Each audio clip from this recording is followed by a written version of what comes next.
Okay, so here's a wild story. Back in 2010, a 26-year-old woman in a black turtleneck walked into meetings with one of America's biggest pharmacy chains and walked out with $140 million. No working technology, no proof her invention actually did what she claimed, just charm, promises, and really good timing. That woman was Elizabeth Holmes, and by the time Walgreens figured out what happened, it was way too late.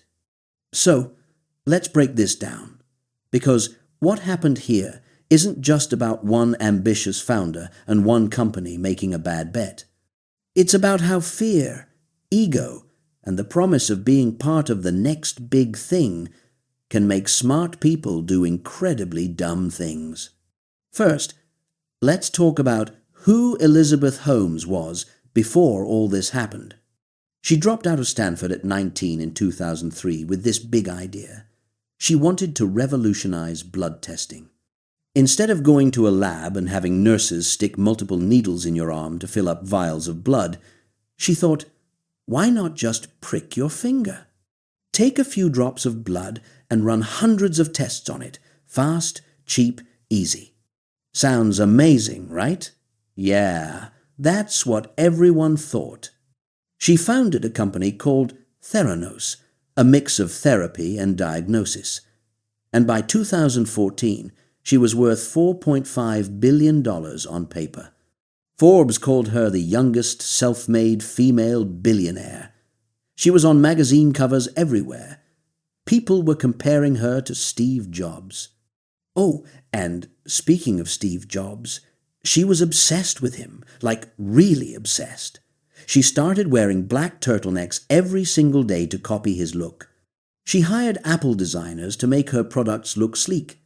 She even had a framed screenshot of Steve Jobs' Apple bio hanging in her office. But here's where it gets weird. Former employees said she also changed her voice, like deliberately made it deeper. One employee said she heard Holmes at a company party after she'd had a few drinks, and her voice suddenly went back to normal, higher, like a typical woman in her 20s. It was all an act to seem more authoritative. So here's the thing that makes this whole story insane. While Holmes was out there raising hundreds of millions of dollars and getting on magazine covers, there was one tiny problem. The technology didn't work. The machine, she claimed, could run 240 different blood tests from a single drop of blood. It couldn't. At best, it could run about 12 tests, and even those weren't accurate. The device was called the Edison, named after Thomas Edison. You know, the guy who said, "I haven't failed. I've just found 10,000 ways that won't work." Kind of ironic, right? The Edison was basically a box with a robotic arm inside that was supposed to mimic what lab technicians do: take blood samples, dilute them, add chemicals, and get results. But the thing was a disaster. Pieces would fall off. Doors wouldn't close. It couldn't regulate its temperature properly. Engineers were constantly trying to fix it, and when they raised concerns to Holmes, she'd brush them off or fire them. And get this, because the machine didn't work, Theranos was actually running most of its blood tests on regular machines from companies like Siemens. They just take those tiny finger prick samples, dilute them like crazy, sometimes up to 90% dilution, and run them through normal equipment. The problem? When you dilute blood that much, the results get messed up. People got false HIV-positive results. Women were told they were having miscarriages when their babies were perfectly healthy.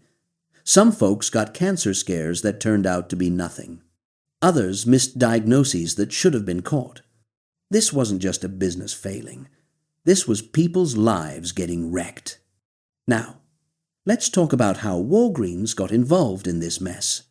In 2010, Elizabeth Holmes met a guy named Dr. J. Rosen at a health technology conference. Rosen was Walgreens' vice president of health innovation. His job was basically to find cool new tech that Walgreens could use to stay ahead of competitors. And Holmes? She knew exactly how to work him. She didn't come in talking about tech specs or showing him data. Nope, she went straight for his ego. She brought up how back in 1992, Roseanne had helped convince doctors to send their medical records electronically, which was revolutionary at the time. She told him she wanted to do for blood testing what he'd done for medical records.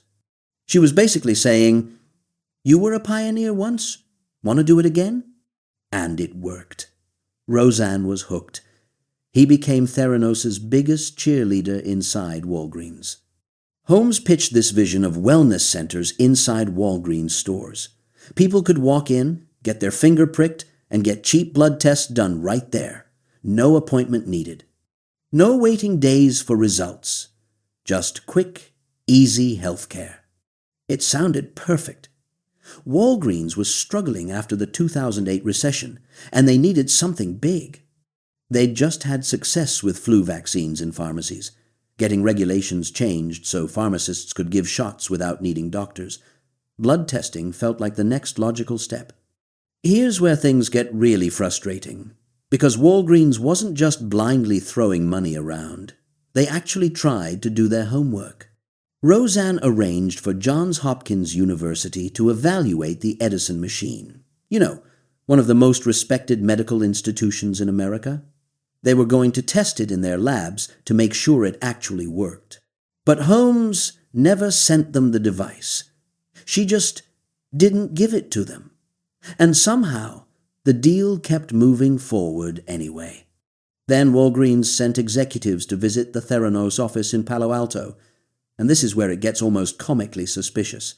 The Theranos staff wouldn't let them see the lab. They escorted Walgreens people to the bathroom to make sure they didn't wander around. They wouldn't let them talk to scientists. It was like visiting a top-secret military facility. One Walgreens executive even said later, "We never saw the technology work." So Walgreens did what any smart company would do. They hired an outside consultant named Kevin Hunter to investigate. Hunter was experienced. He'd worked for Quest Diagnostics, one of the biggest lab companies in America. He knew what he was looking at. And Hunter came back and told Walgreens, "This doesn't add up. Something's wrong here." So, at this point, you'd think Walgreens would walk away, right? They've got expert after expert telling them to be careful. They've never actually seen the technology work. Johns Hopkins never got to test it. But here's what Holmes did that was genius, in a super manipulative way. She made Walgreens scared of missing out. She told them she was also talking to CVS, Walgreens' biggest competitor. She said CVS was interested in a partnership too. And then she threw Safeway into the mix, said they were negotiating a huge deal. Now, suddenly, Walgreens executives weren't thinking about whether the technology worked. They were thinking, what if this is real and CVS gets it instead of us? Wade Miquelon, Walgreens' CFO at the time, initially had cold feet about the deal. He wanted to pull out. But Dr. Rosen kept pushing. He really believed in Holmes and her vision. According to people who were there, Roseanne was so convinced that at one point he literally jumped out of a moving car to convince Miquelon to reconsider. And it worked. In 2012, Walgreens agreed to pay Theranos $100 million as an innovation fee, plus invest another $40 million, $140 million total. They'd pay it in installments. $25 million up front, another $25 million when the pilot program hit certain targets, and $50 million when they rolled out nationwide. The kicker? Walgreens signed this deal without ever fully validating the technology. They literally never confirmed that it worked. So in late 2013, Theranos wellness centers started opening in Walgreens stores, first in Palo Alto, then Arizona. Eventually, they'd be in about 40 stores. And at first, it seemed like a huge success. Holmes was everywhere. Magazine covers, TV interviews, TED Talks. She was being called the next Steve Jobs. People loved the story. Brilliant young woman revolutionizing healthcare, making it cheaper and easier for everyone. Inside Walgreens, they were celebrating. They thought they'd found gold. Michaelon, the CFO who'd initially been skeptical, was now publicly praising Theranos on earnings calls. He was emailing Holmes supportive messages like, "You are in my thoughts. Don't stop working to help the world." By 2014, Holmes was pushing Walgreens to hurry up with the rest of the payment and suggested they could do a nationwide rollout that same year. But behind the scenes, total chaos. See, while Holmes was out charming investors and executives, her employees knew the truth. The Edison machines weren't working. They were using traditional equipment for most tests. And when they did use the Edison, the results were all over the place. Tyler Schultz was one of those employees. And here's a crazy detail. His grandfather was George Schultz, the former Secretary of State who was on Theranos' board of directors. So Tyler had a front row seat to both sides of this disaster. He saw his grandfather defending Holmes while he watched the technology fail firsthand in the lab. Tyler tried to raise concerns internally. When that didn't work, he went to the company's management. And when that didn't work, he became a whistleblower. He secretly contacted a Wall Street Journal reporter named John Carreyrou. In October 2015, Carreyrou published a bombshell article. He revealed that Theranos was only running a tiny fraction of tests on the Edison machine, maybe 12 out of the 240 they claimed. Everything else was being run on regular equipment. And even those 12 tests, not reliable. Carreyrou talked to former employees who said the machines were constantly breaking down. He found patients who had gotten wildly inaccurate results. He exposed the whole operation. Holmes tried to fight back. She went on TV, did interviews, claimed they had documents proving Carreyrou was wrong, but the damage was done. People started asking questions. Things unraveled fast after that. In January 2016, federal regulators inspected Theranos' lab and found it was putting patients' health at immediate risk, especially with a test for warfarin, a blood thinner. If you get that dosage wrong, people can die. Walgreens immediately suspended all Theranos tests. They shut down wellness centers in Palo Alto. They paused everything. Then in May 2016, Theranos had to void 2 years' worth of blood test results. 2 years! That is almost 1 million test results that were so unreliable they had to be thrown out. Think about that for a second. Nearly 1 million people got medical information that was potentially wrong. Some of them made life-changing decisions based on those results. By June 2016, Walgreens had seen enough. They officially terminated their partnership with Theranos. Then they sued for the $140 million they had invested, claiming breach of contract. The lawsuit eventually settled for less than $30 million. So Walgreens ate over $100 million in losses. Meanwhile, the government was coming after Holmes. The SEC charged her with fraud. Then in 2018, she and her business partner Sunny Balwani were criminally indicted. The charges? Multiple counts of wire fraud and conspiracy. Holmes's trial finally happened in 2021. She was found guilty of defrauding investors, 3 counts of wire fraud, and 1 count of conspiracy. She was sentenced to more than 11 years in federal prison and started serving her time in May 2023. Okay, so the big question is, how did a 26-year-old with no medical degree, no working technology, and no real proof of anything manage to convince a massive corporation like Walgreens to hand over $140 million? Let us break down the tactics she used. She created urgency through competition. By claiming CVS and Safeway were interested, she made Walgreens feel like they had to act fast or miss out. This is classic sales psychology. When you think someone else might get what you want, you stop thinking rationally. She targeted the right person. Dr. Rosen was not a skeptic. He was a believer in innovation who wanted to be part of something revolutionary again. Holmes knew how to speak his language and stroke his ego. She exploited Walgreens' situation. They had just come through a recession. They needed growth. They had seen success with flu vaccines by pushing regulatory boundaries. Blood testing seemed like the perfect next move. She kept people from looking too closely. Every time someone tried to verify the technology, Johns Hopkins, outside consultants, visiting executives, she found ways to delay, deflect, or create barriers. She claimed people wanted to steal her tech. She said it was too proprietary to show. She kept everyone at arm's length. She built credibility through association. Her board was not full of medical or tech experts. It was full of big political names: George Shultz, Henry Kissinger, and James Mattis. These guys had been cabinet secretaries. If they believed in her, surely she must be legit, right? She had the perfect story. Young woman drops out of college to revolutionize healthcare, makes it cheaper and more accessible for everyone. Wants to be the next Steve Jobs. The media ate it up. Investors ate it up.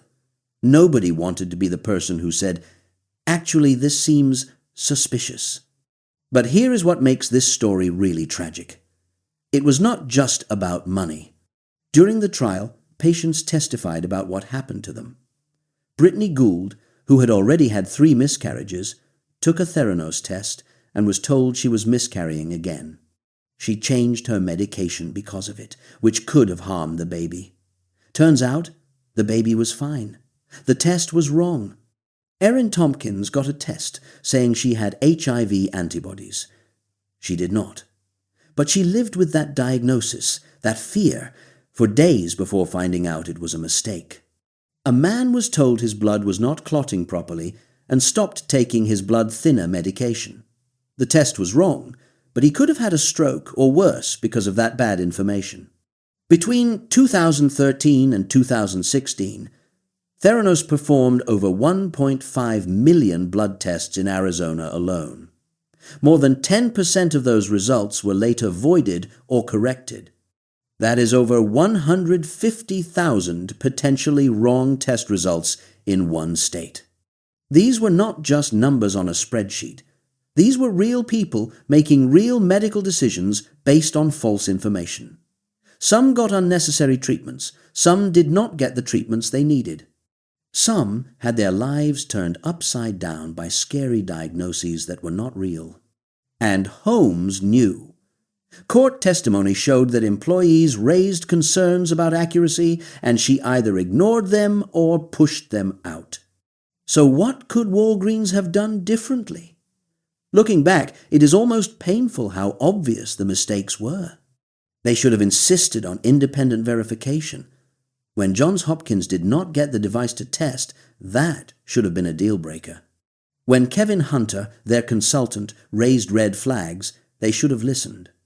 They should have demanded to see the technology actually work, not a demo, not a presentation. They should have watched it run actual patient tests in real time with verifiable results. They should have talked to medical experts. Theranos' board had politicians and business people.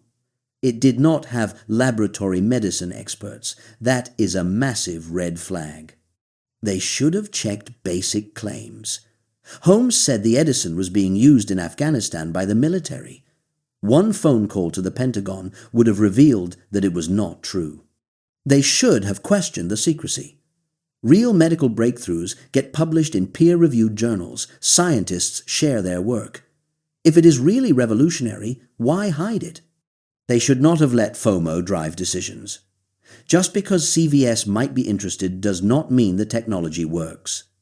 That is not due diligence. That is panic. But here is the thing.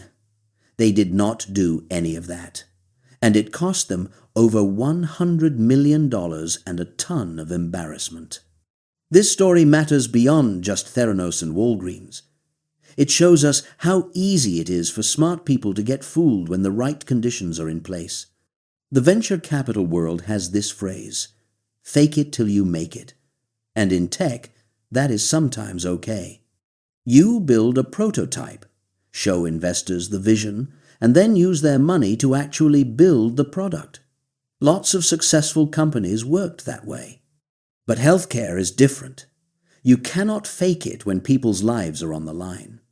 A wrong diagnosis is not like a buggy app. It is not something you can patch later. It has real consequences. Theranos operated in this weird regulatory gap. Their tests were lab-developed tests, which the FDA did not really regulate at the time. They did not need pre-market approval like medical devices usually do. So they were able to offer tests to real patients without ever proving they actually worked. That is wild when you think about it. You need FDA approval to sell a new headache medicine. But Theranos could offer cancer screening tests without showing anyone whether they were accurate. The case also shows how dangerous charisma can be. Holmes was not a scientist. She was not a doctor. But she could tell a story. She could make people believe. And in Silicon Valley especially, that storytelling ability is often valued more than actual technical expertise. So where is everyone now?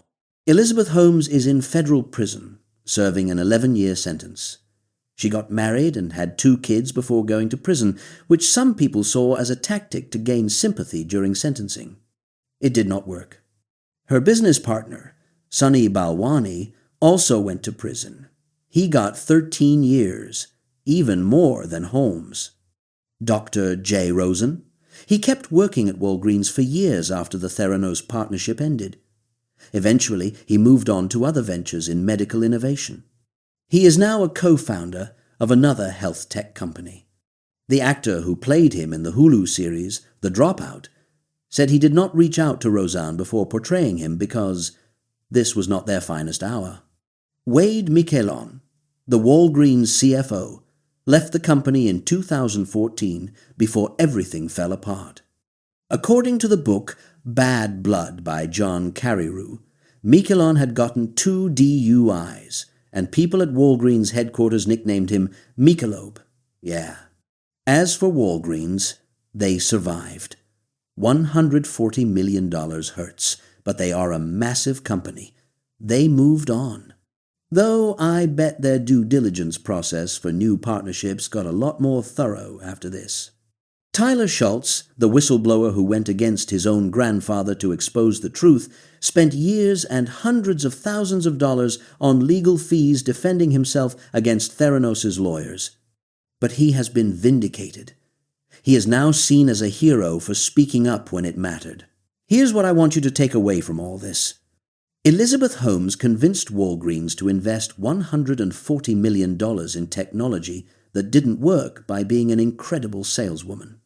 She understood people's psychological triggers, their fear of missing out, their desire to be part of something revolutionary, their ego, and their impatience.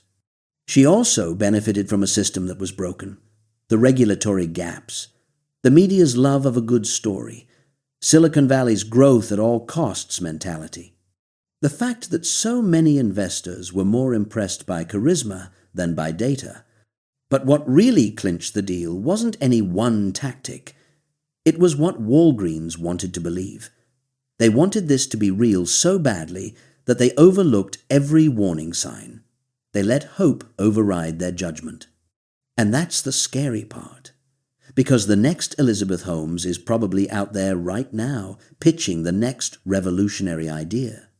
And somewhere, there's another company trying to decide whether to leap. The difference between vision and delusion isn't always obvious.